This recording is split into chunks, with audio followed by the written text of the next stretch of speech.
ये कहानी है होटल के भूतिया कमरा नंबर 408 की। ये होटल भूतों का होटल तो नहीं था, पर इस होटल में कुछ ऐसी घटनाएं होती थी जिसके कारण ये दूसरे होटलों से अलग था। कहानी की शुरुआत कुछ ऐसे है कि राहुल और उसका दोस्त अमित घूमने के लिए मनाली जा रहे थे। मनाली पहुंचते ही वे सबसे पहले अपनी कार से उस होटल में गए जहां उन्होंने कमरा बुक किया था। वहां थोड़ा आराम करने के बाद वो दोनों घूमने निकल गए। रात होने के बाद जब वो वापस अपने होटल जा रहे थे तभी खराब मौसम के कारण होटल जाने का रास्ता बंद हो गया था। रास्ते को सही होने में सुबह तक का समय लगने वाला था। राहुल और अमित ने सोचा कि अपने होटल तो आज रात जा नहीं सकते, इसलिए यही आसपास में किसी होटल में एक रात के लिए कमरा बुक कर लिया जाए और सुबह होते ही अपने होटल चले जाएंगे। वो दोनों कमरे की तलाश में अपनी कार से इधर उधर होटल ढूंढने लगे। आसपास कोई इंसान भी नहीं दिख रहा था जिससे वो लोग किसी होटल का रास्ता पूछ सके। काफी समय बीत जाने के बाद उन लोगों को एक बुढ़ा आदमी दिखा। राहुल ने अपनी कार रोककर उससे होटल का रास्ता पूछा। बुढ़े ने एक और इशारा करते हुए होटल का रास्ता बताया। राहुल बुढ़े के बताए हुए रास्ते की तरफ अपनी कार लेके चल दिया। कुछ दूर चलने के बाद उन लोगों को एक होटल दिखाई दिया।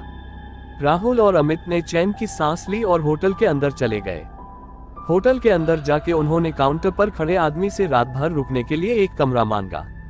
उस आदमी ने होटल के कुछ नियम बताए और एक कमरे की चाबी राहुल को दे दी। राहुल और अमित चाबी लेके कमरे की ओर चल दिया। चाबी पर कमरे का नंबर लिखा था, कमरा नंबर 408। राहुल और अमित चाबी लेके कमरे की ओर चल दिए। होटल में हर मंजिल पे चहल पहल थी। इन दोनों का कमरा चौथे मंजिल पे था। वो मंजिल बिल्कुल सुनसान थी। खैर, वे लोग इस बात पर ज्यादा ध्यान नहीं दिए, उन्हें तो यहाँ बस एक रात ही गुजारनी थी, इसलिए वे लोग अपने कमरे के अंदर चले गए। अंदर पहुँच के उन्होंने देखा कि ये उस कमरे में तो काफी धूल है। ऐसा लग रहा था जैसे कई सालों से वो कमरा बंद पड़ा हुआ है। वहाँ ना तो पीने का पानी था, ना ही नहाने का।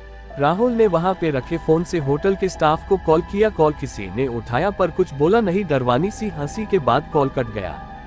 उसके तुरंत बाद ही वापस उसी फोन पे कॉल आया। इस बार होटल के स्टाफ ने कहा, सर आपने कॉल किया था, बताइए हम आपकी क्या मदद कर सकते हैं। राहुल ने जवाब दिया, आपने हमें ये कैसा कमरा दिया है, ना ही यहाँ पीने का पानी है और ना ही नहाने का। चारों तरफ सिर्फ धूल ही धूल है। आप जल्दी से यहाँ आइए और ये सब सही करवाइए। स्टाफ ने इस बात की माफी मांगी और कमरे का नंबर पूछा। राहुल ने जवाब दिया, कमरा नंबर 408। इतना सुनते ही स्टाफ की डर गया और डरते हुए राहुल से पूछा, सर आप उस कमरे में क्या कर रहे हैं। राहुल ने चिल्लाते हुए कहा, ये क्या मजाक चल रहा, आप लोगों ने ही तो मुझे इस कमरे की चाबी दी थी। स्टाफ सहमी आवाज में बोला, सर जितना जल्दी से जल्दी हो सके आप उस कमरे से बाहर निकलिए और नीचे आइए। राहुल ने पूछा, पर क्यों। स्टाफ ने तुरंत जवाब दिया, सर सवाल बाद में पूछ लेना, बस अभी आप वहां से बाहर निकल जाइए, वहां आपकी जान को खतरा है। इतना सुनते ही राहुल और अमित कॉल कट करके कमरे से बाहर निकलने के लिए दरवाजे की तरफ जाने लगे। तभी किसी ने दरवाजा खटखटाया। राहुल ने पूछा, कौन है, पर बार बार पूछने पे भी कुछ आवाज नहीं आई। तभी उस रूम की लाइट चली गई। राहुल और अमित अब समझ गए थे कि ये भूत प्रेत का मामला है। वो दोनों काफी डर चुके थे। तभी बाहर से आवाज आई, सर आपने कॉल किया था सफाई और पानी के लिए, मैं वही ठीक करने आया हूँ। और फिर डरवानी सी हंसी के फिर से सन्नाटा छा गया। तभी फिर से कमरे में रखे फोन पर कॉल आया। राहुल ने कॉल उठाया। कॉल स्टाफ का था। उसने कहा, सर अभी तक आप उस कमरे से निकले क्यों नहीं। राहुल ने जवाब दिया, नहीं, कमरे के बाहर एक होटल का स्टाफ आया है जो कह रहा है कि वो सफाई और पानी ठीक करने आया है।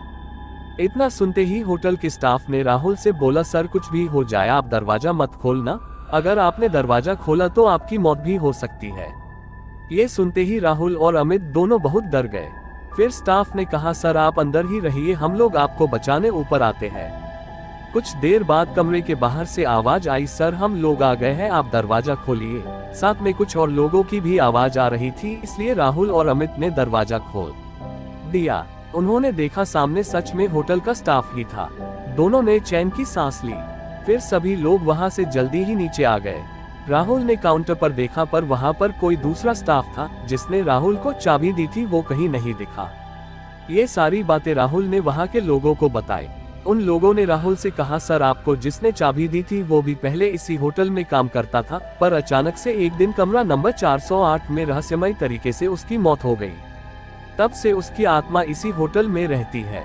पर वो बस उन लोगों को ही परेशान करती है जो 408 कमरे के पास जाते हैं। पता नहीं आज आप लोगों को वो कैसे उस कमरे तक ले गई। राहुल और अमित अब सारी बातें समझ चुके थे। जैसे तैसे उन्होंने वहां रात गुजरी और सुबह होते ही अपने होटल की ओर चल दिए।